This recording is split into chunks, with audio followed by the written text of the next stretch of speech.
사울이 주의 제자들에 대하여 여전히 위협과 살기가 등등하여 대제사장에게 가서 다메섹 여러 회당에 가져갈 공문을 청하니, 이는 만일 그 도를 따르는 사람을 만나면 남녀를 막론하고 결박하여 예루살렘으로 잡아오려 함이라. 사울이 길을 가다가 다메섹에 가까이 이르더니 호련히 하늘로부터 빛이 그를 둘러 비추는지라. 땅에 엎드려져 들음에 소리가 있어 이르시되, 사울아 사울아 내가 어찌하여 나를 박해하느냐 하시거늘 대답하되, 주여 누구시니이까? 이르시되, 나는 내가 박해하는 예수라. 너는 일어나 시내로 들어가라. 내가 행할 것을 내게 이를 자가 있느니라 하시니, 같이 가던 사람들은 소리만 듣고 아무도 보지 못하여 말을 못하고 서 있더라. 사울이 땅에서 일어나 눈은 떴으나 아무것도 보지 못하고 사람의 손에 끌려 다메섹으로 들어가서 사흘 동안 보지 못하고 먹지도 마시지도 아니하니라. 아멘. 약 200여 년 전에 영국의 캠브리지 대학교 한 강의실에서는 종교학 시험이 치루어지고 있었습니다. 시험 문제는 이렇습니다. 요한복음 2장에 나오는 물로 포도주를 만드신 예수님의 기적에 대한 의미를 서술하라. 자, 학생들이 열심히 답안을 작성을 하고 있었지만 그 중에 한 학생은 멍하니 창 밖을 보고 있더랍니다. 교수님이 그에게 다가가서 물었습니다. 자네는 왜 문제를 풀지 않나? 학생은 대답하기를, 저는 쓸 말이 떠오르지를 않습니다. 그랬더니 선생님은 또 말씀하셨습니다. 뭐라도 쓰면 낙제는 면할 수 있을 것이니 어서 답을 쓰는 게 어떻겠는가? 학생은 잠시 후에 답을 써 내려갔는데 교수님은 그의 답안을 최고점으로 채점했다고 합니다. 자, 그 학생이 쓴 답안은 이렇습니다. Water saw its creators and blushed. 자, 우리말로 바꾸자면 이런 말이 되겠습니다. 물이 그 창조주와 마주하니 얼굴이 붉어졌다. 어떻습니까? 너무 근사하지 않습니까? 이 학생은 바로 훗날 영국을 대표하는 시인으로 알려지게 되는 바이런이었다고 합니다. 여러분, 우리는 우리 하나님을 만난 그 순간을 어떻게 기억하고 있을까요? 물론 우리 각 사람이 다 하나님의 시선 아래 살고 있었지만 우리를 찾아오신 하나님, 특별히 우리를 찾아오시기 위하여 하늘 보좌를 버리고 이 땅에 오신 예수 그리스도를 내가 인격적으로 만났을 때 여러분에게는 어떤 일이 있었습니까? 어떤 놀라운 변화가 있었는지 기억하고 계십니까? 중요한 것은 창조주 하나님을 만날 때에만 참된 변화가 일어난다는 사실입니다. 누가 물을 바꿀 수 있겠습니까? 그러나 물이 하나님 아버지의 능력 가운데 의해서 변하여 포도주가 되었던 것처럼 우리도 주님을 만날 때에 하나님께서 인도하시는 그 놀라운 변화를 경험하게 될 줄로 믿습니다. 성경은 이처럼 하나님을 만난 사람들의 이야기로 가득합니다. 특별히 자기 마음대로 살아가던 사람들을 위해서 이 땅에 오신 예수님을 만남으로써 겪게 된 놀라운 변화, 그 변화의 사람들의 이야기가 성경 곳곳에 담겨져 있습니다. 그런데 그분은 바로 지금도 살아계시고 생명력 있는 성령의 역사로 지금도 우리와 함께 하십니다. 그래서 지금도 우리를 만나 주시고 우리에게 말씀하시는 줄로 믿습니다. 그렇기 때문에 예수님을 만난 사람들의 이야기는 먼 옛날 이미 종결된 이야기가 아니라 지금도 계속되는, 그리고 그들만의 이야기가 아니라 저와 여러분의 이야기가 되는 것입니다. 사랑하는 성도 여러분, 그 예수님을 만난 아름답고 귀한 이야기들을 일평생 이어가시는 저와 여러분이 되시기를 주의 이름으로 축원드립니다. 오늘 우리가 읽은 이 본문 말씀은 성경 가운데에 아주 유명한 구절 중에 하나지요.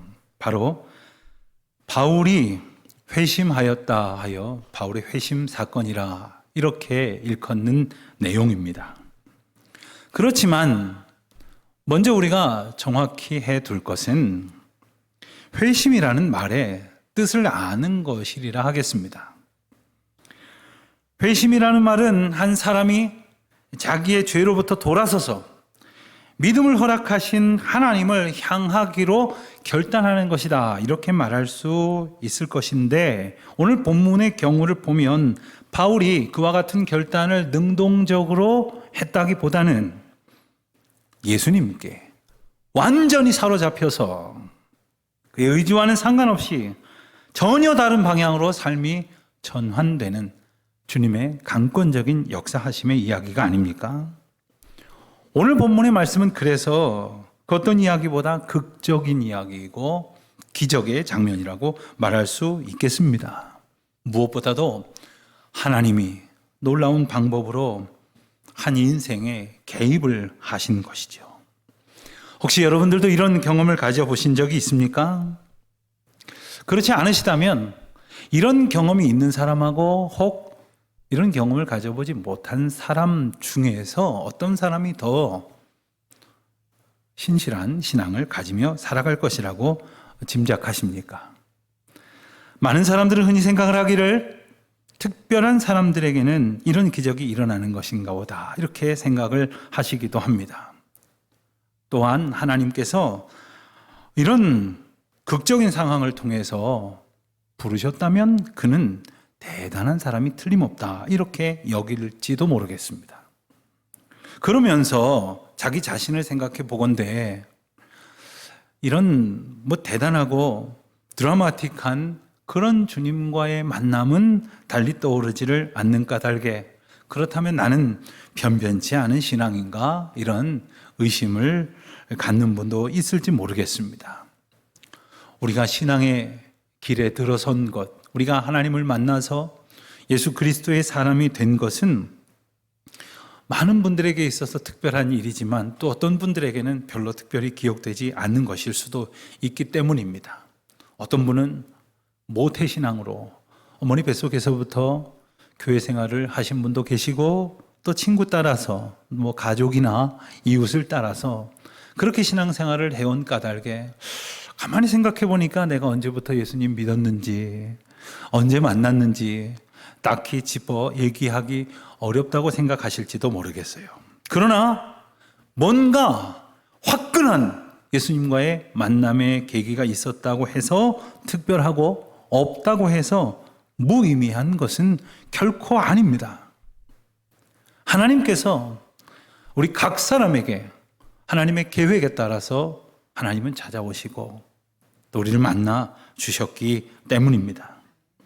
그러므로 성경에 등장하는 모든 사건은 하나님께서 인생들을 향하여 하나님 당신을 나타내시고 또 그 뜻을 증거하시는 저마다의 의미를 갖습니다. 소위 기적이라는 사건도 하나님의 그 메시지를 나타내시기 위한 하나의 방법입니다. 그러므로 모든 사건 가운데에서 특별히 이런 하나님의 놀라운 인생을 향한 간섭과 개입에 그저 놀라운 일이라고 여겨서 놀라기만 할 것이 아니라 하나님의 메시지를 잘 헤아려 우리 마음에 새기는 은혜가 있으시기를 축원드립니다. 우리가 잘 아는 것처럼 바울은 기독교 역사에 있어서 대단히 중요한 인물입니다. 신약 성경 절반에 육박하는 내용을 저술한 사람이 아닙니까?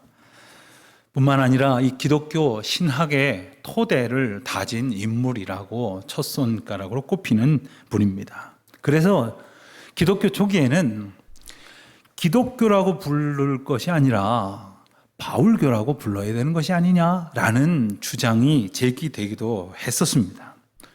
그 정도로 위대한 인물이니 하나님께서 오늘 본문의 이야기처럼 특별하게 부르셨을 것이다, 이렇게 단정하기도 쉽지만 사실 그 사울이라는 인물이 살아온 모습을 보면 도무지 예수님께서 베풀어 주신 이 만남의 은혜는 이해할 수 없는 사건처럼 여겨지기도 합니다. 사울은 어떻게 살았을까요? 1절, 2절 말씀을 한번 보겠습니다. 사울이 주의 제자들에 대하여 여전히 위협과 살기가 등등하여 대제사장에게 가서 다메섹 여러 회당에 가져갈 공문을 청하니 이는 만일 그 도를 따르는 사람을 만나면 남녀를 막론하고 결박하여 예루살렘으로 잡아오려 함이라.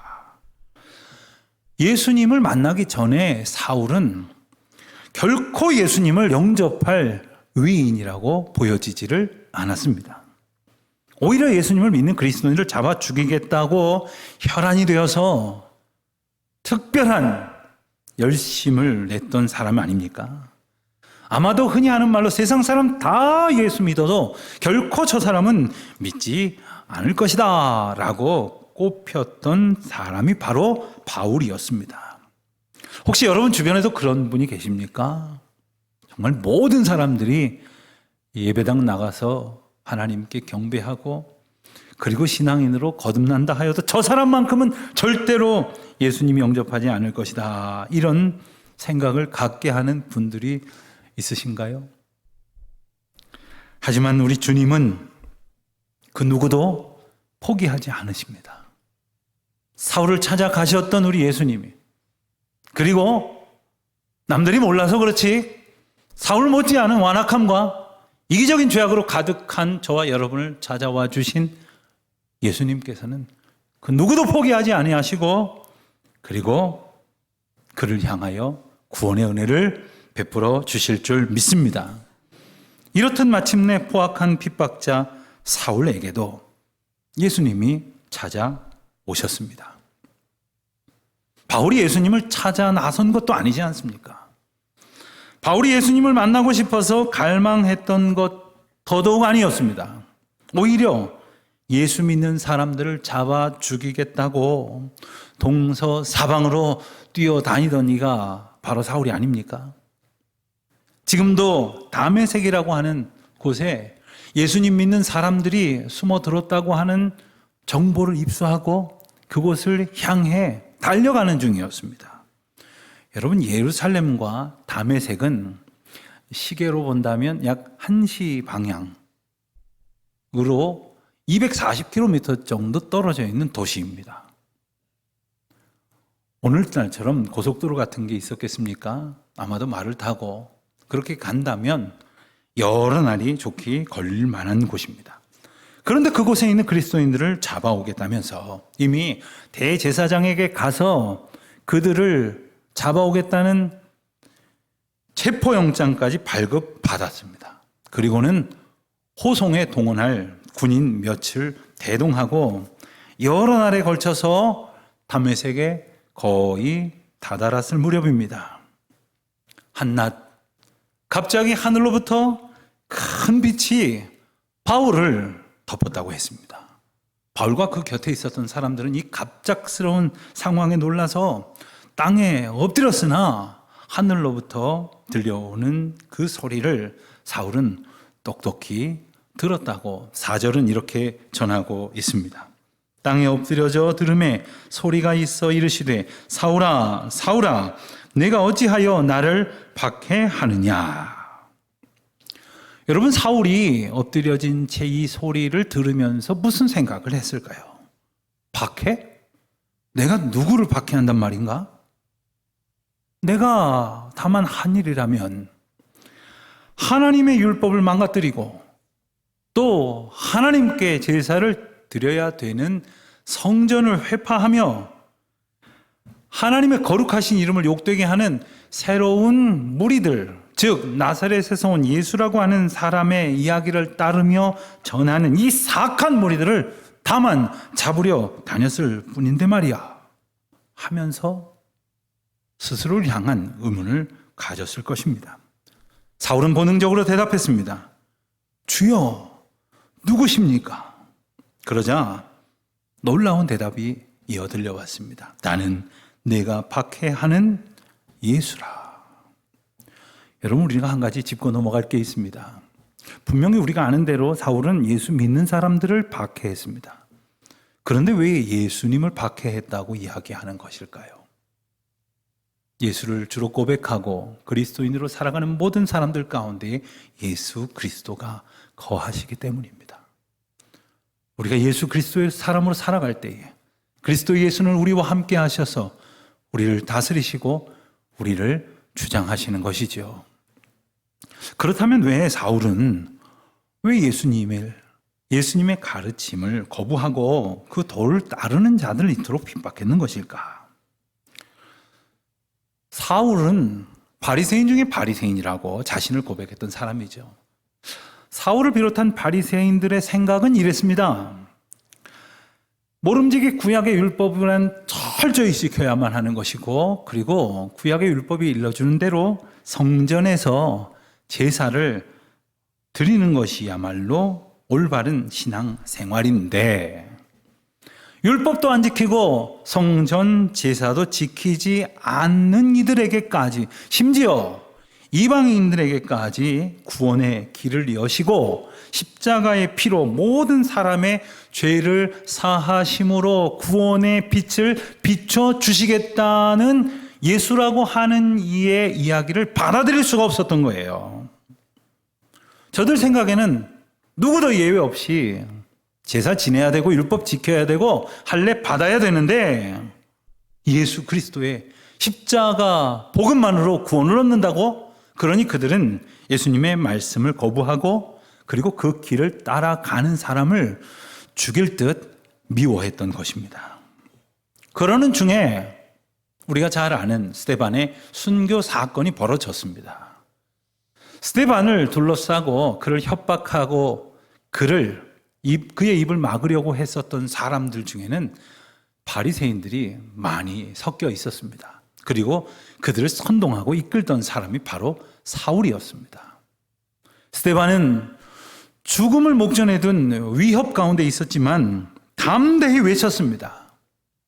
당신들이야말로 하나님을 모르며 또한 순종하지도 않았고 하나님께서 그 구원을 베푸시기 위하여 보내신 독생자 예수 그리스도를 십자가에 못 박았느니라. 엄중한 하나님의 선포의 메시지를 그들에게 전했습니다. 그러나 엄밀히 따지면 그것은 스데반의 이야기가 아니고 예수님이 전하신 복음이었고, 그리고 그 길을 돌이키게 하시려는 하나님의 강권적인 개입이셨습니다. 그럼에도 불구하고 사울과 바리새인들은, 그리고 많은 유대 종교 권력자들은 자기들의 길이 옳다라고 여기고 스데반의 설교를 듣자마자 분노가 일어나서 돌을 집어서 스데반을 쳐 죽이는 참극을 벌였던 거예요. 그러면서도 하나님의 의를 지켰노라고 당당했습니다. 스데반을 통해서 선포하신 하나님의 말씀을 내게 주시는, 나를 부르시는 하나님의 메시지로 받아들이지 않은 거죠. 그리고는 예수님의 가르침을 따르는 사람들을 잡아들이겠다고 상상조차 할 수 없는 그러한 열심을 가지고 핍박자의 대열에 섰던 겁니다. 그런데 바로 그들 앞에 예수님이 찾아오신 거예요. 여러분, 우리는 생각할 때 아주 복받을 만한, 하나님이 기뻐하실 만한 사람들 앞에나 찾아오실 것이라고 생각을 했는데, 이런 사울 같은 사람에게는 나타나셔서 크게 벌하시고 아주 그의 삶을 혼을 내주셔야 옳다고 생각할지도 모를 것인데, 지금 예수님은 핍박자, 포행자요, 그 악한 사울 앞에 찾아오셨으니, 그리고 그를 부르고 계시니 이것이 얼마나 놀라운 은혜입니까? 결코 씻어질 수 없는 극악한 죄인 사울에게 예수님이 찾아오셨다는 것, 그것을 우리는 어떻게 이해할 수 있을까요? 가만히 생각을 해보면 사울 같은 그러한 핍박자는 또 찾아보기 어려울 것입니다. 사울처럼 자기 신념에 열심인 자가 또 있었겠습니까? 예수 믿는 사람을 잡아 죽이겠다고 자기 생업을 포기하고 땅 끝까지라도 쫓아가겠다는, 그래서 그를 죽이기 전에는 먹지도 마시지도 않겠다는 그러한 신념으로 살았으나, 그에게는 대단한 열정이 있었으나 분명한 것은 그가 방향이 잘못됐다는 거예요. 그래서 예수님은 사울을 만나 주심으로 그의 방향을 예수님께로 완전히 돌려주셨던 것입니다. 생각해 보십시오. 예수님이 이와 같은 기적적인 사건을 통해서 그의 삶에 개입하시지 않았다면 누가 그를 돌이킬 수 있었겠습니까? 오늘 본문에 등장하는 이 극적인 사건을 보면 구체적인 하나님의 개입이라고 말할 수 있는 대단히 중요한 두 가지 요소가 등장을 합니다. 그것은 바로 빛과 소리였습니다. 오늘 말씀이 훗날 바울의 고백 가운데에서 22장과 26장에서 이제 반복적으로 소개가 되는데, 그 가운데 22장 6절의 말씀을 보면 이 일이 벌어진 때는 오정, 즉 정오쯤이었다고 이렇게 회상을 합니다. 그러니까 한낮에 해가 정오니까 가장 높이, 가장 밝게 빛나는 그러한 대명천지 가운데에 햇볕이 비춰지고 있었다는 거죠. 그런데 어떻습니까? 큰 빛이 임했다고 했어요. 태양빛보다도 더 강력한 빛이. 그러니까 이 빛이 임했다고 하는 이 사건을 뭔가 잠결에 졸다가 잘못 봤다거나 아니면 어둑어둑한 그러한 해질 무렵에 뭔가를 희미하게 봤다거나 이런 식으로 넘어갈 수 있는 형편이 아니었다는 것을 분명히 우리에게 알려줍니다. 또 한 가지 소리가 있었습니다. 우리가 읽은 대로 4절 말씀을 보면 사울이 하늘로부터 소리를 들었다고 했고, 또 7절 말씀을 보면 함께 가던 사람들도 소리를 들었다고 했습니다. 우리말 성경에는 4절, 7절 모두 소리가 들렸다 이렇게 번역을 했지만 NIV라고 하는 영어 성경 버전을 보면 4절에서 사울이 하늘로부터 들은 소리는 voice로 번역을 했고, 또 7절에서 사람들이 하늘로부터 들은 소리는 사운드로 이렇게 번역을 했습니다. 무슨 말입니까? 사람들도 뭔가 들려오는 소리를 듣기는 들었지만 무슨 소리인지 알아듣지 못했다는 거예요. 그러나 사울에게 들려주신 하나님의 특별한 은혜는 그에게 하나님의 음성을 또렷이 들려주셨고, 그로 하여금 하나님의 부르시는 음성이요, 그를 강권적으로 돌이키시는 메시지라고 하는 사실을 깨달았다는 겁니다. 여러분, 오늘날 우리가 살아가는 세상에는 참 많은 소리들이 넘쳐나는 시대를 살아가고 있습니다. 한순간도 우리의 귀가 쉬는 법이 없는 것 같아요. 잠깐이라도 고요하다면 오히려 그것을 못 참고 이것저것 귀에 꼽고 들어가면서 많은 이야기들을, 많은 지식을 정보로 듣기도 하는 세상입니다. 그렇습니다. 이 세상에 많은 소리들이 있지만 그것이 내게 주시는 하나님의 특별한 음성이 아니라면 그것은 의미 없는 사운드나 시끄러운 노이즈에 불과한 것입니다. 사랑하는 성도 여러분, 우리 주님의 은혜를 힘입어서 우리를 향하여 말씀하시는 하나님의 음성을, 그 뜻에 담긴 메시지를 놓치지 않는 우리 모두가 되시기를 주의 이름으로 축원드립니다. 바울은 사울이었던 삶을 청산하고 이 회심의 사건을 통해서 대단히 중요한 몇 가지를 깨달았습니다. 그래서 이 깨달음을 가지고 훗날 그가 남을 핍박하던 것보다 더 많은 핍박을 받고 어려움을 겪었지만 그는 전도자로 살아갈 수가 있었습니다. 우리는 오늘 이 바울이 깨달았던 이 깨달음을 세 가지로 정리하면서 이 또한 우리에게 주시는 하나님의 은혜로 마음에 새길 수 있으시기를 바랍니다. 첫 번째로 사울은 예수 그리스도야말로 자신을 위하여 십자가를 지신 분이라고 하는 사실을 그는 깨달았습니다. 그는 예수라고 하는 이가 그가 저지른 죄의 값으로 십자가를 졌다고 생각했습니다. 그리고 그 돌을 전한 스데반은 돌로 맞아 죽어 마땅하다고 생각을 했습니다. 그러나 예수님의 음성을 듣고 하나님이 전적인 강권적인 은혜로 그의 삶에 개입하시는 그 은혜를 힘입어서 그 하나님이 이 땅 가운데 오신 예수 그리스도시고, 그리고 그분이 오신 이유가 바로 나의 죄로 인하여 그 죄를 씻으시려고 오셨다는 사실을 그는 비로소 깨달았던 거예요. 그래서 그 예수님은 나와 상관없는 분이 아니라 바로 나를 구원하시고 나를 인도하시는 분이시라는 사실을, 그래서 사울이었던 포행자요 그리고 핍박자를 바울이라는 구원자로 삼으셨다는 것을 비로소 깨달았다는 겁니다. 두 번째로 바울은 자기에게 하나님께서 찾아와 주신 은혜뿐만 아니라 하나님의 사람들을 보내주셨다는 사실을 깨닫게 됩니다. 그는 우리가 본 본문의 말씀에 이어지는 내용을 가만히 따라가 보면 예수님의 음성을 듣고 하늘에서 비친 강하고 큰 빛으로 인해서 앞을 보지 못하는 상황에 이르게 됩니다. 그러니 어떻게 걸어갈 수 있겠습니까? 그때 하나님께서는 하나님의 사람들을 예비하셔서 그를 이끌어서 그로 하여금 쉼을 얻게 해 주셨고, 그리고 회복될 수 있도록 하나님의 특별한 돌봄과 은총을 다메섹에 있는 그리스도인들을 통해서 베풀어 주셨습니다. 그들이 누굽니까? 바로 바울이 쫓아가서 죽이겠다던 사람들이었습니다.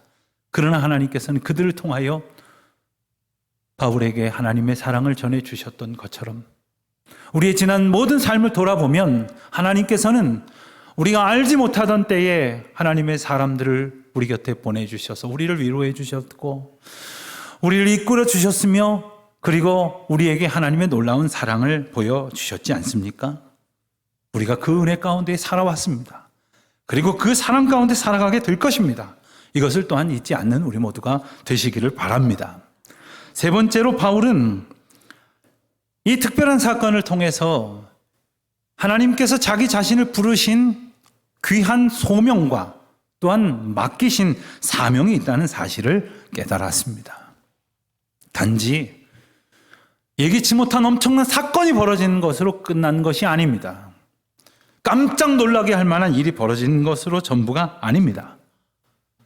하나님께서 그를 부르신 것도 놀라운 은총이지만 그를 하나님께서 하나님의 사람으로 새롭게 고치시고 그리고 하나님의 일을 맡겨 주셨다는 것이죠.